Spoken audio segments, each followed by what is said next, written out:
ഇന്ന് ബ്രേക്ക്ഫാസ്റ്റിന് ഗോതമ്പ് പുട്ടാണ് പ്ലാൻ ചെയ്ത് വെക്കുന്നത് ഞാൻ. എനിക്ക് ഒട്ടും ഇഷ്ടമല്ല ആ സാധനം. എനിക്ക് മാത്രമല്ല ഇവിടെ ആർക്കും ഇഷ്ടമല്ല. പിന്നെ എന്തിനാ അത് പ്ലാൻ ചെയ്തതെന്ന് ചോദിച്ചാൽ അരിയാഹാരം ഒരു നേരമാക്കാമെന്നുള്ള ഒരു തീരുമാനത്തിൻ്റെ പേരിൽ നടത്തുന്ന പ്രഹസനത്തിൻ്റെ ഭാഗമായിട്ടാണ് ഗോതമ്പ് പുട്ട് ഉണ്ടാക്കിയത്.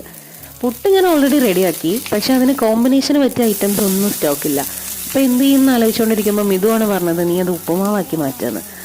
അപ്പം പിന്നെ ഞാനും അത് തന്നെ ചെയ്യാമെന്ന് വിചാരിച്ചു. കുറച്ച് വെളിച്ചെണ്ണ വെച്ച് കടുകും മുളകും കറിവേപ്പിലയും പൊട്ടിച്ചിട്ട് അതിലേക്ക് പച്ചമുളകും ഇഞ്ചിയും സവോളയും കുനുകുന അരിഞ്ഞത് ചേർത്ത് കുറച്ച് ഉപ്പ് കുറച്ച് മതി, കാരണം പുട്ടിൽ ഓൾറെഡി ഉപ്പുണ്ടാവും.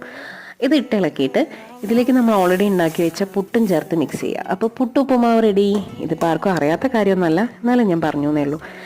പിന്നെ ബ്രേക്ക്ഫാസ്റ്റിന് മീൻകറിയൊന്നും ചോദിക്കരുത്. ബീങ് എ മലപ്പുറംകാരി, മീൻകറിക്ക് എനിക്ക് നേരവും കാലവും സന്ദർഭവും കോമ്പിനേഷനും ഒന്നുമില്ല.